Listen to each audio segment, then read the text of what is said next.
Hello everyone, welcome back to Chess on Fire. Today we'll be covering the Daily Chess Championship 2026 on chess.com again, and this is currently day 7 of the tournament, I believe. And, well, we've got some really interesting stuff today. First, we'll take a look at the past games that's already finished, then immediately after that, we will be moving on to make some further moves. So as you can see, I just played a warm-up game, and I successfully won the game, so let's dive in, and I believe I should have decent form. And first, let's take a quick look on the standings. Things are looking pretty good, 17 points for me. And we will be taking a look at these boards. Amongst the top 6 boards, that is actually interesting. So these two games we've watched, we've taken a look last time, so we'll be starting from me against the third board player. Now, as you can see, I am currently winning every single game that I played, and this game is no exception. Well, first the game started with him blundering a knight, and that's basically over by most standards. He's down a minor piece. I'm in good shape. So we attacked the central pawn, and something worth noting, I believe, is that if I take here, he can take, I can take, and then he can play rook d8, winning back the pawn. So I first went for bishop e3, protecting my own d4 pawn, and then after that, rook a d8 takes. We grabbed the bishop with extra, and in a few moves, we won the rook, we pushed our pawns, we kept on pushing. Both pawns get passed, and they're basically unstoppable. So in a few moves, the game is over with a nice checkmate, e8 queen. The queen is currently being pinned, so this is just checkmate. His king is blocked. That's the first game. As for the next game, still not very complicated. We went for a strange French defense, and then the position went into this. He played this move, possibly overlooking the fact that there is a discovered check, losing a pawn. We quickly consolidated, and this is a nice position for us. Now after he long castled, personally I think this is a good choice. He's got this threat, and my position is not entirely all that easy to play, but after knight b d7, we start attacking. This move is really strange. I think it will be natural if he just goes there. That will be understandable, but he did not. So knight b d7, queen e1, and we go on the attack. He also tries to attack, but we are a bit faster, and here he just played this. I don't know what he saw here, but he just blundered a bishop. So we grabbed the bishop, he blundered a knight after that, perhaps tilted a bit, and then we went in. The idea here is that if takes, we'll be checkmating. And a fancy move here. Let's open the analysis board for good measure. Here on rook a2. The idea is if he goes king b1, we have rook f to a8, threatening checkmate, and there's no way to stop that. So that's basically this game. We won in one move. And now I suppose we can take a look at this one. These two will be taking a look soon. We'll be first checking out these two games, both of which very exciting and very good from me as well. So this one, still English, queen a5 on move 2 is already a mistake. Well, what I played for is the fact that he's got a weak king, so we're going to put some pressure in the center, we're going to develop fast and attack him with a castled king. Now this is the main thing I'm going to talk about today as well, which is castling early. This will show you why castling late is going to be disastrous when you get higher in your chess journey. So after queen b4, still not trying to develop, still not trying to castle, this is absolute disaster. He is looking at this pawn. But here we're going to go for this move. And in fact, this is the best move. The idea is we're attacking the queen and threatening knight d6. There is no way to protect this square anymore. So let's say he just goes here. Minimum, we can go for knight d6, king d8, knight f7, which is not necessarily the best option, but that is at least a winning option. Back and then there. We're just simply winning. Knight h6, rook f to b1, the queen needs to go there, rook b7, this is absolutely crushing. So after knight d6, after knight e4, queen takes, knight d6, king d8, I thought, what about making this a bit fancy? And here the line I came up with is rook a b1. I planned to mention this in the last video as well, but unfortunately, the audio stopped working for some reason, and I did not get the chance to share this with you last time, so we'll be taking a look at it right now. The idea is after queen a3, we're first going to grab this pawn, and then after something like king e8, we're going to go rook b3, again depriving the queen's access to the d6 square. And when he escapes on the move, we go knight d6. After king d8, we give a check. After queen a5, we give a check. After king e8, we win the queen. That's what I thought I'm going to go for, and which is quite a crazy and fancy line, and it is correct. I mean, this is a daily game, so why not make it a bit fancier, make it cool and beautiful. So we went for this line, knight b7, but he went king c7, which is not entirely expected by me. And here the idea is pretty simple. Bishop a5 checks, and knight d6 is just mate in 1. Queen c8, checkmate. So we won this game as well. Now the next game is even more beautiful. Queen's pawn opening, I don't know what this opening is. I have zero idea. Actually, let's look at it using the engine to find out how good the position is for us. So of course, quickly we are slightly better, but this kind of strange play in the opening actually does not give you any immediate materially wise advantage. You've got to play it slow.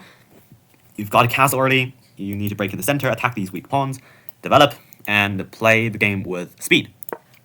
Now to c6, knight c3, c takes. Oh no, e6 first. We're just trying to add some extra pressure on this pawn. He took, we took, and then after he went here to attack this pawn, I've got the next move ready, which is d5. After bishop f4, in case of that, the idea I had during the game is pawn to e5, and in case of this, we first take here. After it takes, we could give a check, but he went for bishop g5, which is not in my plan because this is not really a threat. So the natural thing to do here would be just to kick his knight out. And after he took, we took, he just went for bishop f4 for some reason. He just forgot entirely that his knight is hanging. So I took, he played b3, we castled. Again, look at how we castled immediately once we get the chance. And we absolutely killed him in this game. And here, just not takeable. He went there, and here bishop f3, king f2, queen g2, queen e3, rook e8. There, oh, I missed knight b4 here. I thought there might be a mate in one. I'm just looking at these pieces and this one, but I just forgot there's a knight. So after checks, and we checkmate with the bishop, which is also pretty nice.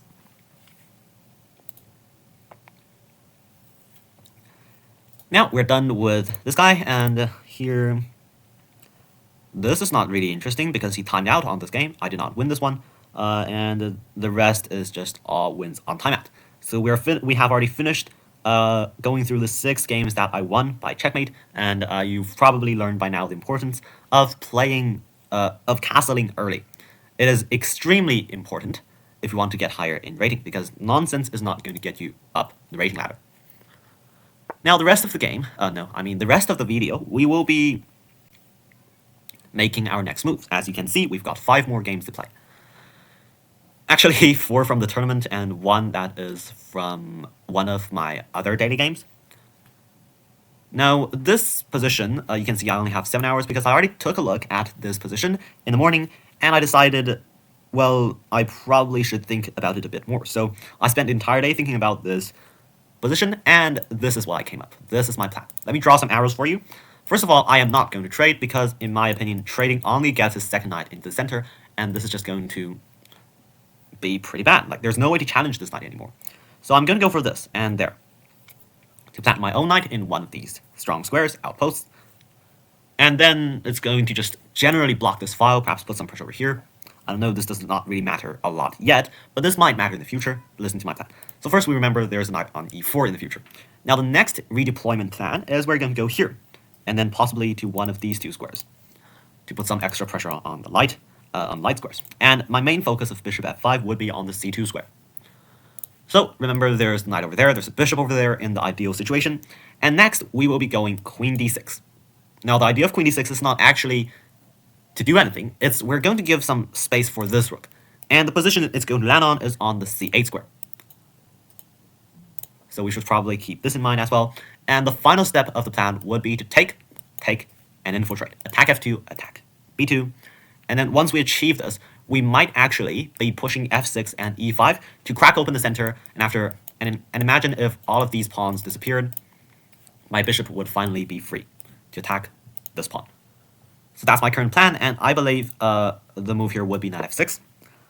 But what I really wanted to share with you is how to think in these kinds of situations. First things first, if you're trying to consider about trading, you should probably imagine the position after trading.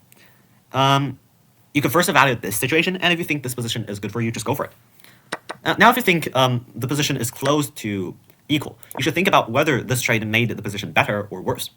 And in my opinion, this knight is very good. This knight is not very good, but it's just standing there on an inactive square. This knight has good potential, which means if I go for this position, we're just going to unlock the potential of this knight, and we're going to lose a knight that has potential itself. So it is not a fair trade for us. So we went for knight f6. Now the rest of coming up with a plan is trying to figure out which piece is the worst one yet. So of course I could finish this journey, but no hurry. Then we realize this bishop is probably our worst piece. It's staring into a granite wall. So we might first think about, let's say he just plays some move here. We might first think about pushing him back, and let's say his bishop move out of the way? I don't really know. Perhaps we don't push him back. We just go bishop c8 immediately to redeploy our bishop. Now, I still don't know what he might play. Let's just imagine it's just a normal move. Now we got our bishop out onto this more active square. This would be slightly weakening in my opinion, so probably not. And now we've got good control of the position. He might make some other move, then we go up. Because then we realize in this position, it's not yet the queen's turn to activate itself, because the queen's turn to activate itself often occurs when there's actually an attack on something and you need a powerful piece to attack multiple things at once. So we think about this rook or this bishop. But this bishop, I mean, it's the fiat kettle bishop, so it's probably going to sit here for some time and wait for its chance to open the diagonal. And we focus on our rook and came up with the idea to bring it onto the c file in the future. Then we go up. So after that, let's say he plays some other unimportant move, and we might go here. Now, the only flaw in my plan is the fact that he can go here. This is also why I tried to play a6 before, but it doesn't really make sense. But I thought, what about this? And we're perhaps going to close in his bishop. He would then need to bring his bishop back. Then we'd be glad to trade. His bishop is a good one, and bring back our rook. Now, after that, let's say, I don't know what he can play in this position anymore. Let's just say a useless move. Then we can perhaps prepare for the trade. We could, of course, also jump in first. Now there, and finally, I think we could probably trade, push, back, and we should be better. And I hope this is pretty obvious. Like, the bishop is active. We are preparing to infiltrate on the c file. His queen is a bit awkward. All of our pieces are properly placed, and this is why I would claim this position is better for us. Very, very educational, I hope, this position. That's why I saved it for you guys to enjoy and learn. Now let's move on to the other games. This game, let me give you a quick update. We won't be going through the entire game, but what happened is I conjured up this nice idea of going h3, and the trap here is after this we go here. We attack the queen. Now there are two possibilities. He could either go there, or either go there, like in the game. Now in the game I went here, only move here, then we trap the queen. Now as for queen h5, we go there, back, we trap the queen again. So a sneaky little trap, very difficult to stop, very difficult move to spot this e4 idea. And we're just straight up winning out of the opening. Pretty nice. So we'll be playing our next moves from the game, and in winning situations, what do? You try to trade pieces. So we go there, I guess. Of course, there's also the problem of this pawn, but seriously, I don't think it's very important. We could, of course, go here. We could, of course, go there. What do we think? Take stakes, good. Take stakes, good. Okay, we can go for this option. Our queen won't be blundered, so it's always good for us. Now, as for this game, we're just going to go for the classic approach of double fiat kettle bishops. Still in the opening, still easy to play. And as for this one, we won't be rushing to come in with our queen, because this pawn is currently not very good. And the idea of knight a5 here is the fact that I wanted to play this. But after takes, we lose the pawn. Even though there might be some complications, but I don't think so. I don't think this is a good move. Yeah, there's probably no tricks back then. If there is, I didn't see any. So we went for knight a5 to chase away the queen. Now you see the difference here is that after this, takes. Let's say castles. We could go there. So let's say he first go for this move. Then we go there, castles.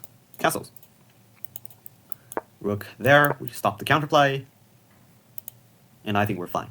The idea next would be to go here. The idea next would be to go here and then push our pawn. Simple game plan. So yeah, good move. Let's continue. And the final game is not very much associated with the competition, so we won't be looking at it yet. And finally, let's end on our standings. We're at 17 points. If we're able to beat Skauda, I think Skauda is going to lose to me in this game. Some hard work still needs to be done in this game, but at least we can go for a draw, I believe. Now, over here, actually these boards are still pretty complex, because it's still in the opening phase, even though my opponents are not rated that high. So as long as we successfully win this one, and take down these games, we should finish first place in the group, and we'll be advancing to the next round. So, hope me good luck, and I will update you guys on the next exciting event very soon, in a few days. See you then, bye, peace until then.